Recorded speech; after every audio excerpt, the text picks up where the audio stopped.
BTC অঞ্চলত 17 বছৰ হাগ্ৰামা মহিলাৰ যেটো দুৰ্নীতি অপশাসন এইটো গুছাবৰ কাৰণে আমাক ভগৱানে অলপ সময় দিছে কি ভালদৰে কাম কৰক আৰু আজি আমাৰ দলৰ কেন্দ্ৰীয় জিলা ব্লক প্ৰাইমাৰী বুথ কমিটিলৈকে কৰ্মকৰ্তাবিলাক ইমান ভালকে কাম কৰিলে আমাৰ দলত এতিয়া প্ৰায় 14 লাখ আমাৰ মেম্বাৰ হৈ গ'ল সাৰা বিটিআৰত আৰু এতিয়া মই আমাৰ দলৰ কৰ্মকৰ্তা নেতৃবৃন্দ বুথ কৰ্মীলৈকে সকলোকে ধন্যবাদ জনাইছো কি পৰিৱৰ্তনৰ যি সংগ্ৰাম আৰম্ভ হৈছে পৰিৱৰ্তনৰ যি জাগৰণ আৰম্ভ হৈছে এই জাগৰণ অকল কেন্দ্ৰীয় কমিটি নহয় আমাৰ বুথ কমিটিলৈকে ইয়াতে নেতৃত্ব দিছে আৰু এই কাৰণে যি পৰিৱৰ্তন আহিব এই পৰিৱৰ্তনৰ দ্বাৰা আমাৰ ৰাইজৰ যি লাভ হ'ব ৰাইজৰ যি বিভিন্ন সমস্যাবিলাক সমাধান হ'ব ইয়াৰ লাভটো আমাৰ দলৰ বুথ কৰ্মীলৈকে আৰু ৰাইজে এইটো উপভোগ কৰিবলৈ পাব পৰিৱৰ্তন শব্দটো বিভিন্নজনে বিভিন্ন ধৰণৰ ব্যাখ্যা কৰে কিন্তু শ্ৰদ্ধা ৰাইজ মানৱ জীৱনৰ লাখ লাখ বছৰ হাজাৰ হাজাৰ বছৰ এই যে ঐতিহাসিক দিনবিলাক চালে আমি দেখিবলৈ পাওঁ যেতিয়া আমাৰ ভাল দিন আহিব লাগে ভাল এটা কাম কৰিব লাগে তেতিয়া পৰিৱৰ্তনৰ দৰকাৰ হয় আৰু আজি এই বিটিআৰ অঞ্চলত যি 17 বছৰীয়া হাগ্ৰামা মহিলাৰ দুৰ্নীতি অপশাসন দমন নীতি এইটো উপুৰাই পেলাই ৰাইজৰ কাৰণে যদি এটা ভাল পৰিৱেশ ভাল এটা পৰিৱেশ যদি আনিব লাগে তেনেহলে ইয়াত পৰিৱৰ্তন আহিবই লাগিব আৰু সেই পৰিৱৰ্তনটো আনিবৰ কাৰণে এতিয়া ইউপিপিএল দলে সকলো দিশৰ পৰা প্ৰস্তুতি হৈছে সেইদিনালৈকে আমাৰ ৰাইজে কল্পনা কৰিব নোৱাৰিছিলে শুক্লাই চেৰপাঙত যে কোনোবা বিপিপিএফৰ এগেইনষ্টত থিয় হৈ পেলাই এনেকুৱা হাজাৰ হাজাৰ মানুহ গেডাৰিং কৰিব কোনো কল্পনাই কৰিব পৰা নাছিলে 17 বছৰে ইয়াত হাগ্ৰামা মহিলাৰ বিটিসি দাদাগিৰি চলিল আৰু শুক্লাই চেৰপাঙত গণেশ কছাৰীৰ দাদাগিৰি চলিল এই শুক্লাই চেৰপাঙত যোৱা 17 বছৰে আৰু আজি মই এই বাঙালীপাৰা খেলপথাৰৰ পৰা আপোনালোকৰ আগত স্পষ্ট কৰিব বিচাৰিছো অহা 15 ডিচেম্বৰৰ পিছত না হাগ্ৰামা মহিলাৰ দাদাগিৰি বিটিসি চলিব না গণেশ কছাৰী চলিব দাদাগিৰি নচলিব এই বিটিআৰত শান্তি সম্প্ৰীতি আৰু সকলোৰ নিৰাপত্তা নিশ্চিত কৰিব লাগিব আৰু এই নিশ্চিত কৰিবৰ কাৰণে এটা ভাল চৰকাৰ লাগিব যোৱা 17 বছৰত আমাৰ অঞ্চলত শান্তি প্ৰতিষ্ঠা কৰিবৰ কাৰণে হাগ্ৰামা মহিলায়ে বহুত সুযোগ পাইছিলে প্ৰথমতে 15 বছৰ দিল্লী দিছপুৰত কংগ্ৰেছ চৰকাৰ আৰু অসমত যি কংগ্ৰেছ চৰকাৰৰ লগত হাগ্ৰামা মহিলাৰ বিপিএফে মিত্ৰজোঁটৰ চৰকাৰ চলালে কিন্তু শান্তি প্ৰতিষ্ঠাৰ কাৰণে একো কাম নকৰিলে যোৱা 5 বছৰত দিল্লী দিছপুৰৰ বিজেপি চৰকাৰ আৰু ইয়াত হাগ্ৰামা চৰকাৰ এলায়েন্সত চলিল শান্তি প্ৰতিষ্ঠা কৰাৰ কাৰণে হাগ্ৰামা মহিলাৰ একো কাম নকৰিলে কিন্তু আমি আজি ইউপিপিএলৰ যিসকলে আজি নেতৃত্ব দিছে এই নেতাসকলে আমাৰ ৰাইজক বিভিন্ন সমস্যাৰ পৰা উদ্ধাৰ কৰিবৰ কাৰণে সকলোকে নিৰাপত্তা প্ৰদান কৰিবৰ কাৰণে আমাৰ অঞ্চলত চিৰদিনৰ কাৰণে শান্তি প্ৰতিষ্ঠা কৰাৰ কাৰণে 27 জানুৱাৰীত এটা চুক্তি কৰা হ'ল এই বিটিআৰ চুক্তিৰ দ্বাৰা আমাৰ অঞ্চলত 30-40 বছৰ যি অস্থিৰতা আছিলে যি ভয়ভীত আছিলে অনিশ্চয়তা আছিলে এইটো দূৰ কৰি এটা স্থায়ী শান্তি স্থাপন কৰা হ'ল আৰু আজি হাগ্ৰামা মহিলায়ে কৈছে এই বিটিআৰ ভাল নহয় এই বিটিআৰ ভাল নহয় বিটিআৰে চুক্তিয়ে শান্তি প্ৰতিষ্ঠা কৰিছে অস্ত্ৰ মুক্ত এটা বিটিআৰ দিছে সকলোকে নিৰাপত্তা দিছে সকলোৰে জীৱন আৰু সম্পত্তি নিৰাপত্তা দিছে আৰু এই বিটিআৰ চুক্তি বেয়া বুলি কৈছে হাগ্ৰামা মহিলায়ে তাৰ মানে আপুনি বুজিব লাগিব হাগ্ৰামা মহিলায়ে কি বিচাৰে হাগ্ৰামা মহিলায়ে অশান্তি বিচাৰে হাগ্ৰামা মহিলায়ে আৰু বিপিএফৰ নীতি হৈছে ইয়াতে দাদাগিৰি কৰ, হিংসা কৰ, মাৰামাৰি কৰ, মদ খা, মাংস খা আৰু ৰাইজক শোষণ কৰ। এইটোৱে হাগ্ৰামা বিপিএফৰ নীতি। আৰু আমি UPPL ঠিক কৰিছোঁ। UPPLৰ চৰকাৰ অহাৰ লগে লগে ইয়াত কোনো শোষণকাৰী থাকিব নোৱাৰিব। এজন এজন শোষণকাৰী ধৰি আমি জেলত ভৰোৱা হ'ব, তাকো ৰেহাই দিয়া নহ'ব। আজি যিসকলে চৰকাৰ চলোৱাৰ নামত হাজাৰ হাজাৰ কোটি টকা আত্মসাৎ কৰিছে, দুখীয়া গৰীব মানুহৰ ঘৰ নিৰ্মাণ কৰাৰ নামত, অংগনবাড়ী শিশু খাদ্যৰ নামত, মিড ডে মিলৰ নামত, বৃদ্ধ পেঞ্চনৰ নামত, মহিলাসকলৰ চেল্ফ হেল্প গ্ৰুপৰ নামত কৰোৰ কৰোৰ টকা আত্মসাৎ কৰিছে। ভাৰত চৰকাৰে গৰীব মানুহৰ কাৰণে জব কাৰ্ড দিছে। যিসকল নিবনুৱা, যাৰ ঘৰৰ উপাৰ্জন নাই, 100 দিন কাম কৰি সেইসকলে উপাৰ্জন কৰি খাবলৈ এটা সুযোগ দিছে। কিন্তু জব কাৰ্ডৰ পইচা BPFৰ VCDC চেয়াৰমেন মেম্বাৰ বিলাক খাই শেষ কৰি দিছে। ৰাইজে একো নাপালে। গতিকে সেই প্ৰত্যেকজন VCDC চেয়াৰমেন মেম্বাৰ জেললৈ যাব লাগিব, কোনো খাৰি নাযাব। 15 তাৰিখত UPPLৰ চৰকাৰ হ'ব, 15 তাৰিখৰ পৰা অপাৰেশ্যন আৰম্ভ হ'ব। কোনো ৰাইজৰ পইচা খোৱা VCDC চেয়াৰমেন মেম্বাৰ আৰু থাকিব নোৱাৰিব। আমাৰ দুখ লাগিছে, বিটিআৰ অঞ্চলত, এই BTC অঞ্চলত 17 বছৰত হাগ্ৰামা মহিলাৰীয়ে দুখীয়া গৰীব মানুহ চুচি খোৱাৰ কাৰণে আজি আমাৰ মানুহ দুখীয়া হৈ যায় আছে। নিবনুৱা বহুত বাঢ়ি গৈছে। 17 বছৰত একো সংস্থাপন নিদিলে। যি এটা দুটা চাকৰি ওলাল, হাগ্ৰামা মহিলাৰীৰ গণেশ কছাৰীৰ ঘৰৰ মানুহ ল'ৰা ছোৱালীক চাকৰি দি পেলাই তেখেতসকলে চব ফিল-আপ কৰি দিলে। দুখীয়া গৰীব মানুহৰ কাৰণে চাকৰি এটাও নাই। আৰু সেই নেতাবিলাকে কালি যদি BTR শাসন কৰিব লাগে, এতিয়া BTRত আৰু অধিক পুঁজি আহিব ভাৰত চৰকাৰৰ পৰা। এই পুঁজিবিলাক খাই পেলাই চব শেষ কৰি দিব, আমাৰ মানুহবিলাকে একো নাপাব। সেইকাৰণে ৰাইজ, আজি আমাক কি লাগে, আমাৰ জনসাধাৰণে কি বিচাৰে? BTC চুক্তি হোৱাৰ লগে লগে 2003 চনত বড়োসকলে ভাবিছিলে আমাৰ ভাল দিন আহিল, গোৰ্খাসকলে ভাবিছিল আমাৰ ভাল দিন আহিল, বঙালীসকলে ভাবিছিলে আমাৰ ভাল দিন আহিল, মাইনৰিটি মুছলমান সকলে ভাবিছিলে আমাৰ ভাল দিন আহিল, অসমীয়াসকলে ভাবিছিল আমাৰ ভাল দিন আহিছে। এই কাৰণে যোৱা 17 বছৰত যেনেকৈ নহওক BPFকে ক্ষমতালৈ বহালে, যিমান ভোট লাগে BPFক দিলে, কিন্তু ইয়াৰ বিনিময়ত BPFে 17 বছৰ জাতি জনগোষ্ঠীক ঠগালে। ঠগাৰ বাহিৰে একো কাম কৰা নাই। ইচ্ছা কৰিলে আজি অসমীয়া ভাষা সংস্কৃতিৰ উন্নয়নৰ বহুত কাম কৰিব পাৰিলেহেঁতেন। নামঘৰ, সত্ৰ, সংঘৰ, এই মন্দিৰ গোসাঁই ঘৰবিলাক তেখেতসকলে সজাই বৰাই ধুনীয়াকৈ আগুৱাই লৈ যাব পাৰিলেহেঁতেন। বাথৌ চাঞ্চালি আমাৰ বনাব পাৰিলেহেঁতেন, ব্ৰহ্ম মন্দিৰ বনাব পাৰিলেহেঁতেন। কোনো এটা কাম তেখেতসকলে হাত নিদিলে। যি টকা পইচা অলপ আছে BPFৰ নেতা পালি নেতাবিলাকে ভাগাই খালে, ইয়াৰ বাহিৰে ৰাইজে একো নাপালে। অতি দুৰ্ভাগ্যজনক কথা।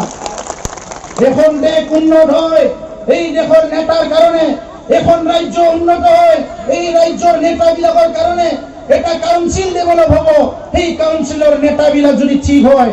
কিন্তু আমাৰ দুৰ্ভাগ্যজনক কথা, যোৱা 17 বছৰত হাগ্ৰামা মহিলাৰীয়ে ৰাইজক সেৱা কৰাটো পাহৰি গ'ল, মদ খোৱাটোহে, জুৱা খেলাটোহে বেছি আগত লৈ আহিল। সেইকাৰণে ৰাইজৰ উন্নয়ন নহ'ল। স্কুল এখনো প্ৰভিন্সিয়েলাইজ কৰিব নোৱাৰিলে, অংগনবাড়ী কৰ্মী হেল্পাৰৰ একো কাম কৰিব নোৱাৰিলে, আশা কৰ্মীবিলাকক আজি সহায় কৰিব পৰা নাই, দিনে ৰাতি কাম কৰাই আছে।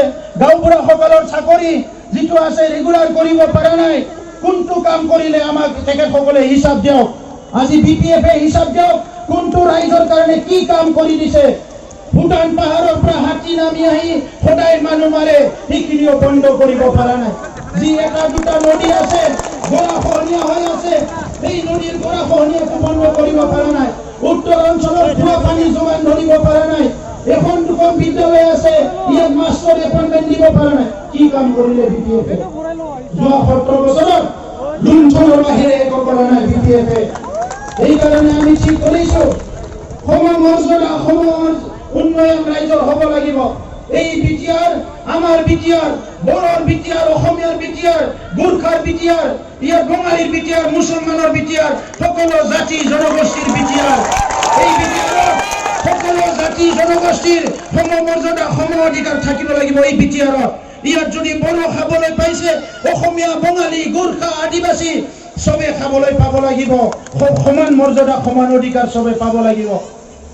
হাগ্ৰামা মহিলাৰ 17 বছৰত 1 বিঘাও মাটিৰ পাট্টা নিদিলে কোনো জাতি জনগোষ্ঠীক। আৰু সিদিনা এজন সৰু ল'ৰা এজনক পইচা দি পেলাই কৈছে UPPLৰ চৰকাৰ আহিলে বোলে মাটিৰ পাট্টা নেদে।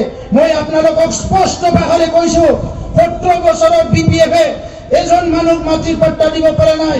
6 মাহত UPPLৰ ভূমিৰ সমস্যা সমাধান কৰিম। কাৰণ আপোনালোকে এই ভূমিতে জন্ম পাইছে, এই ভূমিত আপোনালোকৰ অধিকাৰ আছে। আৰু UPPL চৰকাৰ অহাৰ লগে লগে ভূমিৰ অধিকাৰৰ লগতে আপোনালোকৰ যিটো চাকৰি বাকৰিৰ অধিকাৰ, শিক্ষাৰ অধিকাৰ, ৰাজনৈতিক অধিকাৰ, সামাজিক অধিকাৰ, অৰ্থনৈতিক অধিকাৰ, সকলো অধিকাৰ প্ৰদান কৰা হ'ব। আৰু সেইকাৰণে সকলো জনগোষ্ঠীৰ কাৰণে এখন উন্নয়ন বোৰ্ড গঠন কৰিম। এখন উন্নয়ন বোৰ্ড। আৰু যিখিনি আমাৰ জাতি জনগোষ্ঠীৰ প্ৰয়োজন আছে, সকলো জনগোষ্ঠীয়ে অসমত ভাৰতত কি হয় নাজানো, UPPL চৰকাৰ অহাৰ লগে লগে আমাৰ বিটিআৰ অঞ্চলত সবে সুখ শান্তি নিৰাপত্তাৰে থাকিব পাৰিব লাগিব। এইটো আমাৰ কথা। আৰু ইয়াৰ লগতে সবে বিচাৰিছে সুশাসন হ'ব লাগে, দুৰ্নীতি ভ্ৰষ্টাচাৰ যাব লাগে। যদি দুৰ্নীতি ভ্ৰষ্টাচাৰ যাব লাগে, BPF-ক ইয়াৰ পৰা শাসনৰ পৰা খেদিব লাগিব, নহ'লে দুৰ্নীতি ভ্ৰষ্টাচাৰ নাযাব পাৰে। সেইকাৰণে আমি ঠিক কৰিছো UPPL চৰকাৰত যিখিনি চাকৰি ওলাব, যিদিনা ইণ্টাৰভিউ হ'ব সিদিনা এপইণ্টমেণ্ট হ'ব। ইয়াত কোনো ঘুষ খাচৰ কথা নাথাকিব। 1 লাখ নিবনুৱা সংস্থাপন দিম বুলি কৈছো বছৰত, 5 বছৰত 5 লাখ। BPF-এ প্ৰশ্ন কৰিছে কেনেকৈ দিব নিবনুৱা সংস্থাপন। BPF-এ কেনেকে বুজি পাব? সংস্থাপনৰ কথাই নাভাবে ইহঁতে ভাবে মদ মাংস খাৱাৰ কথা। আমি ভাবিছো সংস্থাপনৰ কথা। আজি আমাৰ দুখীয়া গৰীব মানুহ ঘৰ এৰি গুজৰাট, হাৰিয়ানাৰ হাজিৰা কৰিব যাব লগা হৈছে। দুখীয়া মানুহৰ ঘৰ কি হৈছে BPF-এ নাজানে। আমাৰ মাসকলে দুডালমান চব্জি লৈ গধূলি বজাৰত বহি থাকে। এই চব্জি দুডাল বিক্ৰী কৰিলে 10 টকা পাব। 10 টকাত আজিকালি চাহ একাপ পায়। এইটো BPF-এ দেখা নাই। এইটো ৰাস্তাৰে BPF নাযায়। BPF পাৰিলে হেলিকপ্টাৰেদি উৰি যায়। তো এই কাৰণে আমাক ৰাইজৰ চৰকাৰ লাগে। আমাক দুখীয়া গৰীব মানুহৰ দুখ দুৰ্যোগ বুজি পোৱা চৰকাৰ লাগে। 17 বছৰত আমি ভোট দি গণেশ কছাৰীক ৰাজা মহাৰাজা কৰিলো, মহাৰাজা কৰিলো। হাগ্ৰামা মহিলাৰীক ৰাজা কৰিলো। আমাৰ ৰাইজে একো নহল। এই কাৰণে সময় আহিছে আমাৰ পৰিৱৰ্তন আনিব লাগিব। পৰিৱৰ্তন দুখীয়া গৰীব মানুহৰ স্বাৰ্থত, পৰিৱৰ্তন খেতিয়কৰ স্বাৰ্থত, পৰিৱৰ্তন জাতি জনগোষ্ঠীৰ উন্নয়নৰ স্বাৰ্থত, নিৰাপত্তাৰ স্বাৰ্থত, পৰিৱৰ্তন ছাত্ৰ ছাত্ৰী গুণগত শিক্ষা দিয়াৰ স্বাৰ্থত, পৰিৱৰ্তন নিবনুৱাসকলক আমি সংস্থাপন দিয়াৰ স্বাৰ্থত আমি পৰিৱৰ্তন আনিব লাগিব। আৰু পৰিৱৰ্তন আপোনাৰ হাতৰ আঙুলিত আছে। অহা 7 তাৰিখে আপুনি ভোট ছাপ মাৰিব ট্ৰেক্টৰত আৰু পৰিৱৰ্তন আহিব। 15 তাৰিখে চৰকাৰ হ'ব। 16 তাৰিখৰ পৰা বিটিআৰ অঞ্চলত সকলো জাতি জনগোষ্ঠী মিলি আমি সুন্দৰ এটা বিটিআৰ গঠন কৰিবলৈ একেলগে আগুৱাই যাম। আমি আপোনালোকৰ কোনো লিডাৰ নহয়, আমি আপোনালোকৰ দাদা ভাই। আজি দেখিবলৈ পাই দুখ লাগিছে, যি ৰাইজে আমাৰ ভগৱান, যি ৰাইজে ৰজা বুলি কয়, সেই ৰাইজে আমাৰ কাৰণে চব কুছ কৰে। সেই ৰাইজক সন্মান কৰিব লাগে, মৰম কৰিব লাগে, সেই ৰাইজক শ্ৰদ্ধা কৰিব লাগে। কিন্তু সেই ৰাইজকে আজি হাগ্ৰামা মহিলাৰী BPF-এ টকা পইচা দি কিনিব আহে। অতি দুৰ্ভাগ্যজনক কথা। 5 টকা, 200 টকা, 100 টকা কিনিব আহে ৰাইজক ইলেকশ্যন আহিলে। আপোনালোকে বিক্ৰী যাব নেকি? ৰাইজ বিক্ৰী যাব নেকি? 200 টাকাত বিক্ৰী যাব নেকি? 500 টাকাত বিক্ৰী যাব নেকি? আমাৰ আত্মসন্মান আছে, বিক্ৰী নাযাব। আত্মসন্মান আছে, গৰীবে হয় আত্মসন্মান আছে। পকী ঘৰ নথকিব পাৰে, প্লাষ্টিকৰ খেৰৰ ঘৰত থাকিব পাৰে। আমাৰ নিজৰ আত্মসন্মান আছে। আত্মসন্মানটো বচাই ৰাখিব। এই BPF-ক সব এৰি দিব নোৱাৰে। আৰু এবাৰ BPF চৰকাৰ আহিলেতো মানুহ থাকিব নোৱাৰা হৈ যাব। এই মাটি বাৰী সব দখল কৰি পেলাব। ইচ্ছামতে কোকৰাঝাৰত হাগ্ৰামা মহিলাৰীয়ে কোকৰাঝাৰৰ আধা মাটি কিনি পেলালে, আধা মাটি দখল কৰি পেলালে। আৰু UPPL কৈ আছে যে UPPL আহিলে মাটিৰ অধিকাৰ নিদিব। এইটো কোনোদিন হ'ব নোৱাৰে। সেইকাৰণে ৰাইজ বহুত বেয়া দিন গ'ল আমাৰ মাজেৰে। সেই দিনবিলাক আজি ভাবিলে থিয়ৰি উঠে। এই বাঙালীপাৰা শুক্লাই অঞ্চলত আজিৰ পৰা 15-20 বছৰ আগত কেনেকৈ পৰিস্থিতি আছিলে, আজিৰ পৰা 5 বছৰলৈকে কেনেকৈ পৰিস্থিতি আছিলে, মানুহ মূৰ দাঙি কথা ক'ব নোৱাৰা আছিলে। আৰু আজি এই পৰিৱেশ আহিল, ইয়াত আমি সংগ্ৰাম কৰি এটা অস্ত্ৰমুক্ত এটা পৰিৱেশ গঢ়াৰ কাৰণে আজি চবে ওলাই আহিছে। কিন্তু দুখজনক বিষয় হৈছে এটা সময়ত বড় কৰা আজি জিএসপি কৰা নেতাবিলাক ক'ত গ'ল? এই সময়ত হাগ্ৰামা মহিলাৰী গণেশ কছাৰী গাড়ী পাৰি দল কৰিলে আজি কি তেখেতসকলৰ চব উল্টা হৈ গ'ল নেকি? না হাগ্ৰামা মহিলাৰী ভাল হৈ গ'ল? জিএসপিৰ মুখত আজি বিপিএফৰ কথাই নাই, বাকী দলবিলাকৰ মুখত বিপিএফৰ কথাই নাই। আজি যি বিপিএফে ৰাইজৰ লুণ্ঠন কৰিলে, ঠগ প্ৰবঞ্চনা কৰিলে, সেই বিপিএফৰ প্ৰতি এটা কথা ক'বলৈ আজি জিএসপিয়ে ভয় কৰা হৈ গৈছে। এনেকা হ'লে ৰাইজৰ কি কাম কৰিব? সেইকাৰণে ৰাইজ, মই দীঘলীয়া কথা ক'ব বিচৰা নাই। আজিৰ সময়ত বিটিআৰ অঞ্চলত পৰ্বতজোৰাৰ পৰা মাছবাদলৈকে এটা পৰিৱৰ্তনৰ জোৱাৰ আহিছে। আৰু এই জোৱাৰত উঠি বাঢ়ি উৰি যাব বিপিএফ দল। আৰু ইয়াত নাঙল নাথাকে, নাঙল আৰু ইয়াত নাথাকে। এতিয়া নাঙলৰ প্ৰস্থানৰ সময় আৰু ইউপিপিএলৰ আগমনৰ সময়। ঈশ্বৰে সদায় বিচাৰ কৰে, ভালক সদায় সুযোগ দিয়ে, আৰু যোনে বেয়া কাম কৰে তাক মানে দৰ্জা বন্ধ কৰি দিয়ে। লাহে লাহে বিপিএফৰ দোকান বন্ধ হ'বলৈ গৈ আছে। ইতিমধ্যে বিশ্বজিৎ দৈমাৰী এৰি গ'ল, দোকান বন্ধ হোৱাৰ আগে আগে বিশ্বজিৎ দৈমাৰী ওলাই গ'ল। আৰু বোলে ইয়াত কোনোবা গণেশ কছাৰী লেফ্ট ৰাইট বিলাক ওলাই যাই আছে, কোনোবা দিনৰ যোৱা নাই ৰাতি গৈ আছে। আৰু বহুতে আমাকো যোগাযোগ কৰি আছে আমাৰ তাতো আহিব বুলি। আমি দৰ্জাটো খোলা ৰাখিছো, কিন্তু পচা আলুবিলাক যাতে নাহে অলপ চাব লাগিব ৰাইজ। 17 বছৰ ৰাইজে বহুত কষ্ট পালে, আৰু এটা দুটা যদি পকা আলু সোমাই লয় আমাৰো লাহে লাহে পচিব ধৰিব। সেইকাৰণে মই স্পষ্ট ভাষাৰে কৈছো, আমাৰ দলত কোনোবা যদি দুখীয়া গৰীব মানুহ 8 আনা পইচাও খায়, সি কিন্তু আধা ঘণ্টাও আমাৰ দলত থাকিব নোৱাৰিব, তাক বিদায় দিয়া হ'ব। তো সেইকাৰণে ৰাইজ, ভয় আৰু ভ্ৰষ্টাচাৰ মুক্ত বিটিআৰ গঢ়াটোৱে আমাৰ প্ৰধান লক্ষ্য। কোনো ভয় কৰিব নালাগে। এইটো আপোনাৰ ঘৰ, আপোনাৰ মাটি, আপোনাৰ অঞ্চল, আপোনাৰ জাগা। ইয়াত জন্ম পাইছে, ইয়াত ডাঙৰ দীঘল হৈছে, কাক ভয় কৰিব আপুনি? ইয়াত যদি ভয় কৰে, ইয়াতে যদি আপুনি ভয় কৰে, আপুনি আমেৰিকাত মানে আপুনি নিৰাপত্তা পাব নেকি? পাকিস্তানত নিৰাপত্তা পাব নেকি? বাংলাদেশত নিৰাপত্তা পাব নেকি? আমাৰ নিৰাপত্তা ইয়াতে পাব লাগিব, ন্যায় ইয়াতে পাব লাগিব, অধিকাৰ ইয়াতে পাব লাগিব। এইটো আমাৰ মাটি, আমাৰ দেশ, আমাৰ ৰাজ্য, আমাৰ বিটিআৰ। ইয়াত কোনো বড় অসমীয়া বুলি কথা নাই। আজি সকলো ভাষা সংস্কৃতিৰ নিৰাপত্তা পাব লাগিব। সেইকাৰণে ৰাইজ, এতিয়া ভাল সময়ত মই আৰু বেয়া কথা ক'ব বিচৰা নাই। আৰু বেছি দিন নাই, মাত্ৰ 4-5 দিনৰ ভিতৰতে আমাৰ নিৰ্বাচনী প্ৰচাৰ শেষ হৈ যাব। 6-7 দিনৰ ভিতৰত ইলেকশ্যন হ'ব। চবে সাজু হওক। প্ৰদীপ নাৰ্জাৰী এজন যুৱ নেতা, ইমান মানে ৰাজনীতিক মেয়ৰ পাছটো নাজানে, চিধা ল'ৰা, চিধা কাম কৰি আছে। আৰু আমাক কাম কৰিব তেনেকাই ল'ৰা লাগে, যোনে নেকি প্ৰয়োজনত আঁঠু কাঢ়িব পাৰে, প্ৰয়োজনত উঠিব পাৰে, প্ৰয়োজনত কাম কৰিব পাৰে, তেনেকা ল'ৰা লাগে। আৰু গণেশ কছাৰী এতিয়া আঁঠু কাঢ়িব পৰা অৱস্থাত নাই।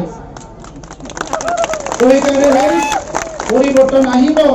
ট্ৰেক্টৰে এইবাৰ গোটাই বিটিআৰত আপোনালোকে ঘূৰি চাওক, কিমান ধান ভাল হৈছে। এইবাৰ বহুত ভাল হৈছে ধান, হৈছে না হোৱা নাই? ধান বহুত ভাল হৈছে। ওদালগুৰি 10টা সমষ্টি জিকিবলৈ গৈ আছে। বাক্সাত কমচে কম 11টাৰ ভিতৰত 10টা সমষ্টি জিকিবলৈ গৈ আছে। আৰু 30টাতকৈ অধিক আসন লৈ ইউপিপিএলে চৰকাৰ গঠন কৰিব। ইয়াক কোনো বাধা দিব নোৱাৰে। সেইকাৰণে আজি বেছি দীঘলীয়া ভাষণ নাৰাখো। শুক্লাই চেৰপাঙৰ ৰাইজৰ লগত সদায় আছো। যেতিয়া দুখ দুৰ্যোগ হয়, যেতিয়া সমস্যা হয়, আপোনালোকে ফ্ৰীলি কওক। অহাকালি ভাবিব পাৰে বহুত লংকাত গ'ল, ৰাৱণ হ'ল, এইকেইটাও লংকাত যায় ৰাৱণ হ'ব নেকি বুলি। মোৰো ভয় লাগে। লংকাটো ক'ত? শ্ৰীলংকা লংকা নহয়, আমাৰ এইবিলাকতো বহুত লংকা হয়, এইবিলাকতো গ'লে ৰাৱণ হয়। এইকাৰণে প্ৰথম ডিচিশ্যন লৈছো, চৰকাৰ গঠন কৰাৰ পিছত ফাৰ্ষ্ট লংকাটো জ্বলাই দিব লাগিব যাতে ৰাৱণ হ'ব নোৱাৰে তেতিয়া আৰু কোনো ৰাৱণ ওলাব নোৱাৰে সেইকাৰণে আপোনালোকে 15 তাৰিখৰ পিছত যিটো বিটিসি 17 বছৰত দেখিলে 16 তাৰিখৰ পৰা বেলেগ এটা বিটিআৰ দেখিবলৈ গৈ আছে ক'ত ৰাজা মন্ত্ৰী নাথাকিব সব সমান কাম কৰিব লাগিব 3 মাহৰ মূৰে মূৰে আমাৰ এমচিএলএ আহি গাঁৱত আমাৰ মানে জনতা দৰবাৰ কৰিব লাগিব ৰাইজৰ কথা শুনি চৰকাৰ চলাব লাগিব প্ৰত্যেকটো ভিচিডিসি এগ্ৰিকালচাৰ খেতিৰ কাৰণে ট্ৰেক্টৰ আৰু মেচিন ৰাখি থোৱা হ'ব ক্লাস 7 ৰ পৰা প্ৰত্যেক ছাত্ৰ ছাত্ৰী কেৰিয়াৰ কাউন্সেলিং কৰা হ'ব যোনে ডাক্তৰ হ'ব বিচাৰে কৰে তাক ডাক্তৰৰ কাৰণে ইঞ্জিনিয়াৰ হ'ব বিচাৰে ইঞ্জিনিয়াৰৰ কাৰণে ডিফেন্সত যাব বিচাৰে ডিফেন্সৰ কাৰণে সবক প্ৰশিক্ষণ দিয়া হ'ব 4টা বজালৈকে স্কুল কলেজ চলিব নৰ্মেল ষ্টুডেন্টৰ কাৰণে ঠিক 6টা বজাৰ পৰা কিন্তু আকৌ স্কুল চলিব ৰাতি 10টা লৈকে সেইবিলাক নিবনুৱাৰ কাৰণে সব নিবনুৱাৰ কাৰণে কাৰণ 5 বছৰত 5 লাখ মানুহ সংস্থাপন দিবলৈ আমি প্ৰতিজ্ঞাবদ্ধ যিসকলে বিটিআৰৰ কাম কৰিব পাৰে তেখেতসকলক বিটিআৰতে কাম দিয়া হ'ব যিসকলে ভাৰতৰ বিভিন্ন জায়গাত কাম কৰিব বিচাৰে তেখেতসকলক হিন্দী ইংলিছ বিভিন্ন কাম শিকাই পেলাই তেখেতসকলক বাহিৰত পঠোৱা হ'ব আৰু যিসকলে বিদেশত যাব বিচাৰে কাম কৰিবলৈ তেখেতসকলক ট্ৰেইনিং কৰি বিদেশত পঠোৱা হ'ব সেইকাৰণে এটা প্ৰস্তুতি চলাইছো মুখেৰে কৰি নহব হাতে কামে কৰিব লাগিব কাৰণ ইয়াতে মোৰ মা দেউতা দাদা ভাই সব বহুত কষ্টত আছে এই কষ্টৰ পৰা উদ্ধাৰ কৰিবলৈ ৰাজনীতিত আহিছো বেলেগ মোৰ আৰু উদ্দেশ্য বেলেগ নাই মাত্ৰ 5 বছৰৰ কাৰণে ৰাইজ মাত্ৰ 5 বছৰৰ কাৰণে 70 বছৰ হাগ্ৰামাক চালে 5 বছৰ ইউপিপিএলক চাওক মাত্ৰ 5 বছৰ আৰু এই 5 বছৰত শোষণকাৰী সকলক দমন কৰি ভাল এটা শাসন আনি সকলো জাতি জনগোষ্ঠীৰ মাজত মিলা প্ৰীতি আনি সুন্দৰ এটা বিটিআৰ আপোনালোকৰ হাতত দুটাই দি 5 বছৰৰ পিছত আমি বিদায় লম এইখিনি কথা ক'বলৈ আহিছো এইখিনি কথাই ক'লো দীঘলীয়া ভাষণ নাৰাখো আৰু আলহী আছে বহুত মিটিং আছে সকলোকে ধন্যবাদ জনালো বাঙালী পাৰাটো মোৰ আলহীৰ ঘৰ সেইকাৰণে আলহীৰ ঘৰত আহি বেছি কথা ক'লে বেয়া পাব পিছত আকৌ আহিম জিকাৰ পিছত আকৌ আহিম তেতিয়া ভালকে কথা পাতিম জিকিব না নাই ৰাইজ জিকিবনে প্ৰদীপক চিনি পাইনে নাপায় চবে মাত দিলে মাতে নে নামাতে পিছৰ ফালে গুচি নাযায় তো মাত দিলে মোক কোনোবা কমপ্লেইন দি আছে অলপ খংটো বেছি বুলি পেলাই তো আপোনালোকে সবে মিলি পেলাই খংটো তাৰ অলপ ঠাণ্ডা কৰিব লাগিব কাৰণ ইলেকশ্যন জিকিবলৈ গৈ আছে খংটো লাগে অলপ বিপিএফক দম দিব কাৰণে বিপিএফে নহলে দম দি থাকে নহয় ৰাতি দম দিয়ে দিনত দম দিয়ে কিন্তু লাহে লাহে ইহঁতৰ দম নোহোৱা হৈ গৈছে আৰু সিংহবিলাকৰ দাঁত নাই আৰু বুঢ়া হ'ল নহয় 17 বছৰ মদ মাংস খাই ইহঁতৰ দাঁতবিলাক দুৰ্বল হৈ গ'ল সেইকাৰণে ভয় নকৰিব মই এইখিনি কৈ পেলাই মোৰ বক্তব্য সামৰিছো পৰিবৰ্তন দৰকাৰ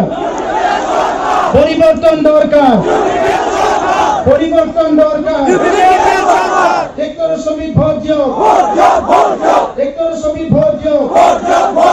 প্ৰদীপ নাৰ্সাৰি জিন্দাবাদ